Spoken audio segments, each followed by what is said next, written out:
Hello दोस्तों, आपको स्वागत है फिर से अपने इस YouTube channel ideal study classes में। तो आज का टॉपिक है हमारे पास हड़प्पा सिंधु सभ्यता एवं सैन्य सभ्यता। इसी टॉपिक को आज हम लोग पूरा पढ़ लेंगे। तो आइए हम लोग स्टार्ट करते हैं। रिमाइंडर बुक का ये पार्ट 2 वीडियो बन रहा है। अगर आप पहला वीडियो नहीं देखे हैं तो पार्ट 1 अपलोड कर दिया गया है, उसमें आप जाकर देख लेंगे। देखिए पहला क्वेश्चन क्या बोल रहा है कि हड़प्पा सभ्यता किस युग से संबंधित थी।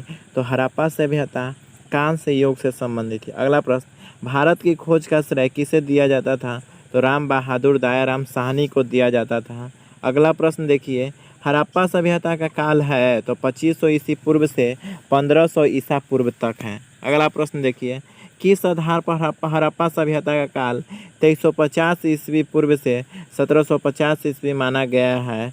तो रेडियो कार्बन परीक्षण सी कार्बन 14 द्वारा। अगला प्रश्न देखिए, अगला प्रश्न क्या बोल रहा है। अगला प्रश्न देखिए, हड़प्पा सभ्यता का प्रचलित नाम क्या है। तो हड़प्पा सभ्यता का प्रचलित नाम क्या है। हड़प्पा सभ्यता एवं संस्कृति सभ्यता।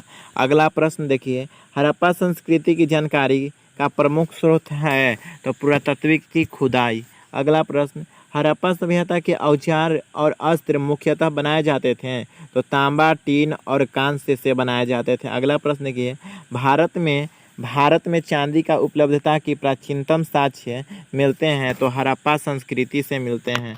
अगला प्रश्न देखिए, हड़प्पा सभ्यता में खत या भंडार गृह सबसे अधिक कहाँ पाए जाते हैं। तो हड़प्पा में पाए जाते हैं। कहाँ पाए जाते हैं।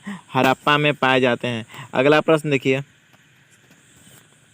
अगला प्रश्न क्या बोल रहा है, हड़प्पावासी किस वस्तु के उत्पादन में सर्वप्रथम थे।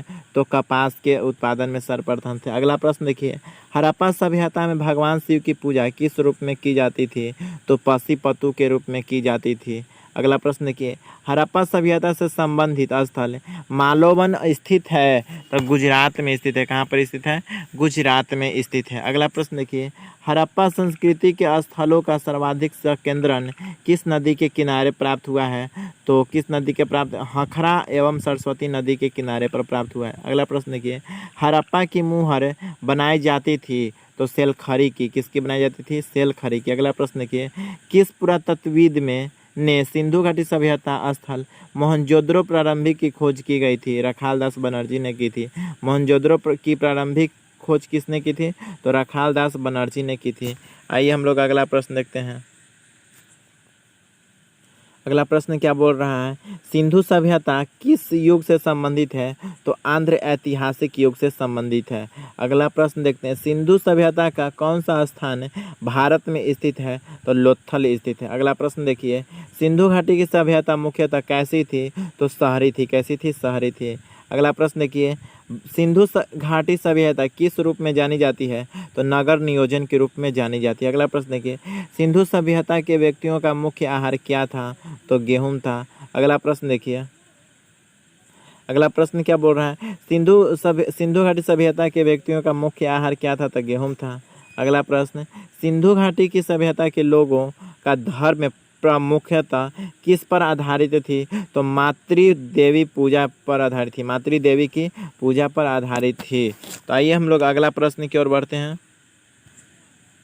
देखिए, सिंधु घाटी सभ्यता की लिपि कौन सी थी। तो पढ़ी नहीं जा सकी है अभी तक। नेक्स्ट, सिंधु घाटी के लोगों का संबंध किससे था। तो सुमेरिया से था। किससे था। सुमेरिया से था। अगला प्रश्न, सिंधु घाटी के लोग सामान्यतः किस पशु से परिचित नहीं थे। तो गाय से परिचित नहीं थे।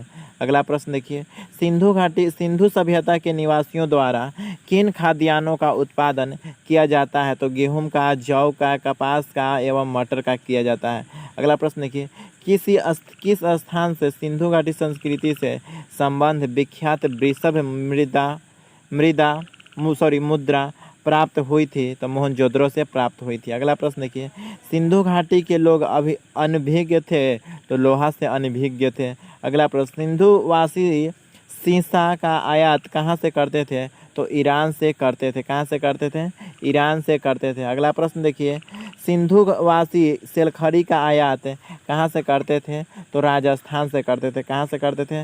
राजस्थान से करते थे। अगला प्रश्न, सिंधुवासी फिरोजा कहाँ से प्राप्त करते थे? तो मध्य एशिया से प्राप्त करते थे।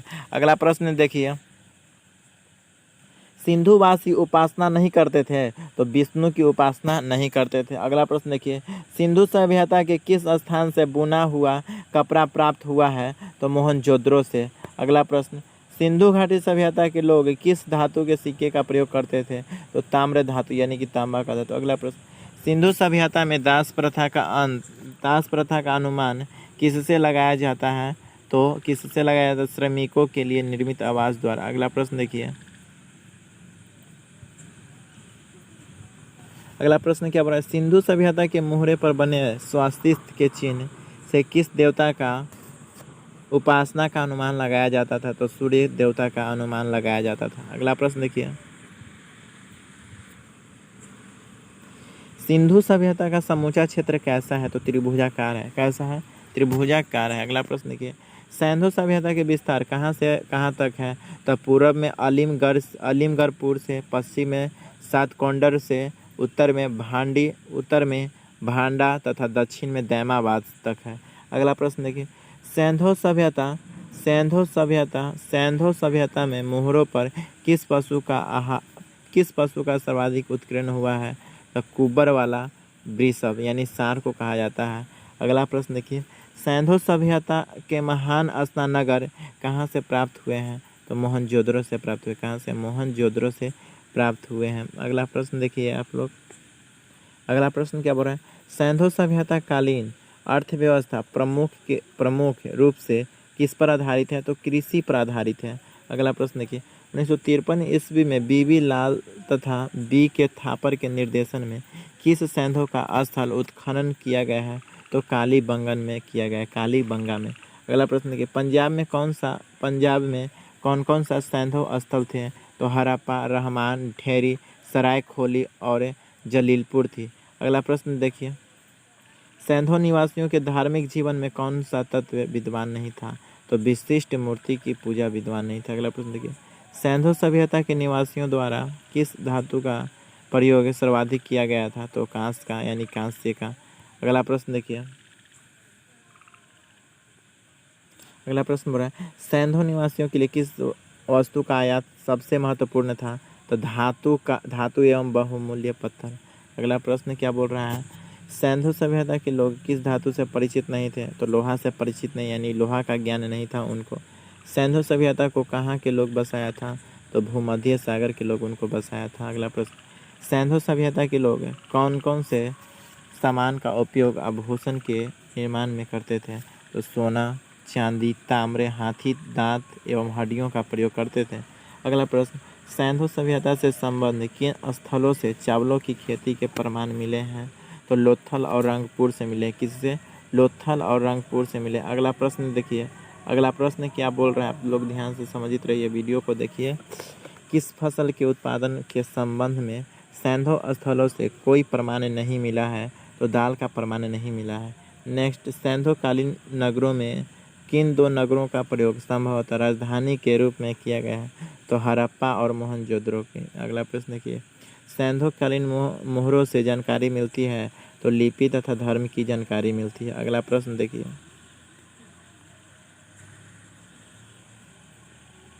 अगला प्रश्न क्या बोल रहा है, किस सैंधोकालीन पुरास्थल से हाथी दांत की बनी वस्तु मिली है?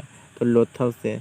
अगला प्रश्न देखिए, अब तक सैंधो संस्कृति के कितने पुरास्थलों का उत्खनन हो चुका है? तो 2501 हो चुका है। अगला प्रश्न, प्राक सैंधो संस्कृति थी तो ग्रामीण थी। कैसी थी? ग्रामीण थी। अगला प्रश्न देखिए, नवपाषाण युग की कौन सी विशेषता है? तो प्रारंभिक कृषि संस्कृति। कौन सी विशेषता है?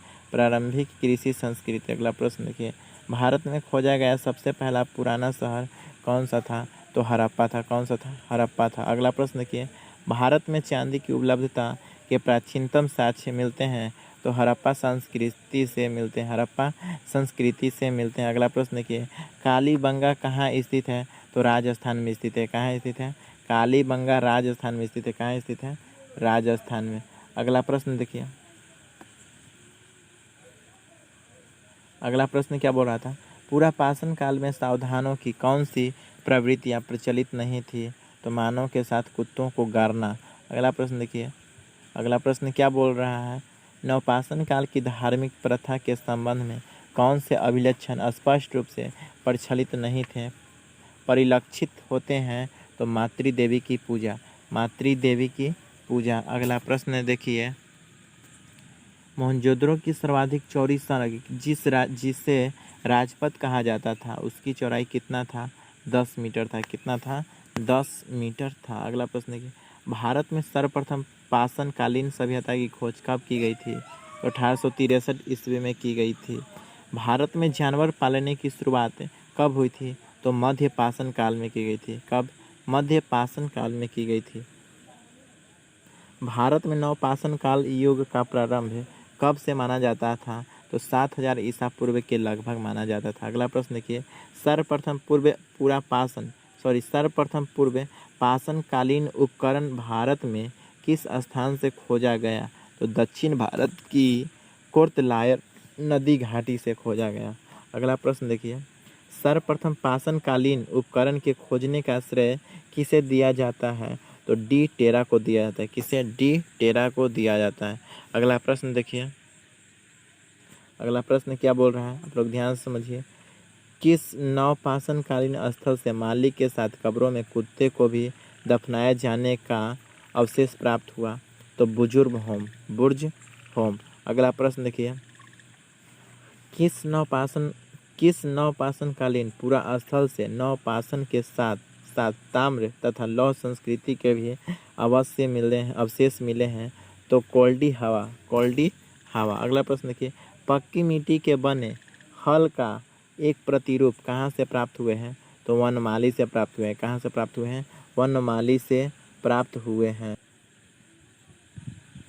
अगला प्रश्न देखिए, वैसे स्थान जहाँ उत्खनन में तांबे की मुहरें प्राप्त हुई है? तो हड़प्पा से। जौ तिल एवं सरसों के सर्वाधिक साक्ष्य प्राप्त हुए हैं? तो बनवाली से। कहाँ से? बनावली से। अगला प्रश्न, वैसे स्थान जहाँ यज्ञ स्थल प्राप्त हुआ? तो कालीबंगा। अगला प्रश्न देखिए, नृत्य करती हुई नारी की कांस्य मूर्ति सिंधु सभ्यता के किस स्थान से है? तो मोहनजोदड़ो से। किस स्थान से है? मोहनजोदड़ो से। नेक्स्ट, जीवाश्म होने का साक्ष्य कहाँ से प्राप्त हुआ? तो सुरकोटरा से प्राप्त हुआ। कहाँ से प्राप्त हुआ? सुरकोटरा से। अगला प्रश्न देखिए, हड़प्पा सभ्यता के लोग किस जानवर से परिचित नहीं थे? तो घोड़ा से परिचित नहीं थे। अगला प्रश्न देखिए, वैसे स्थान जहाँ से हल चलाने का साक्ष्य प्राप्त हुआ है? तो कालीबंगा से आपका राइट आंसर हो जाएगा। अगला प्रश्न देखिए, मोहनजोदड़ो की सबसे बड़ी इमारत कौन सी थी? तो अन्ना नगर थी। कौन सी थी? अन्ना नगर थी। नेक्स्ट देखिए, पूरा पाषाण काल के लोगों को किस प्रजाति का माना जाता था? पूरा पाषाण काल के लोगों को किस प्रजाति का माना जाता था? तो नेग्रिटो। अगला प्रश्न देखिए, आधुनिक मानव या होमो सैपियंस का उदय कब हुआ? तो 40,000 ईसा पूर्व हुआ था। अगला प्रश्न देखिए, पूरा पाषाण काल का औजार किसके बने होते थे? तो क्वार्टजाइट के। किसके? क्वार्टजाइट के थी। आपका राइट आंसर हो जाएगा।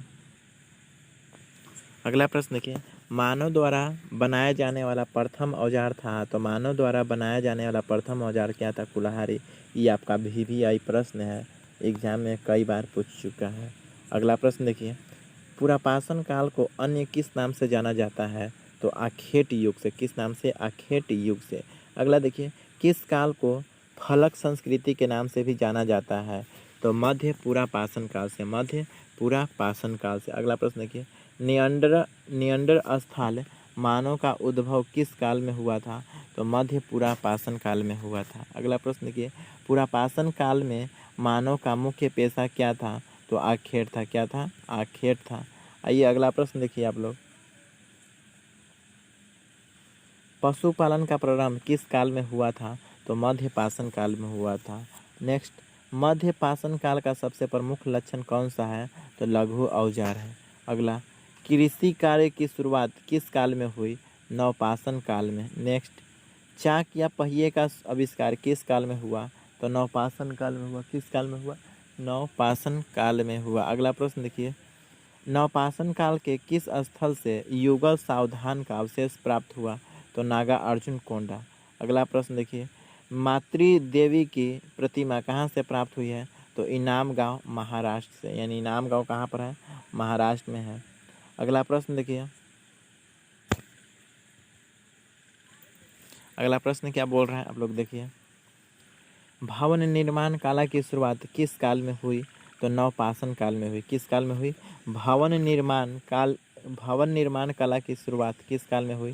तो नवपाषाण काल में हुई। अगला प्रश्न देखिए, पुरापाषाण काल, मध्यपाषाण काल और नवपाषाण काल में चित्रकारी का एकमात्र साक्ष्य कहाँ से प्राप्त हुए हैं? तो भीमबेटका से प्राप्त हुए। कहाँ से? भीमबेटका।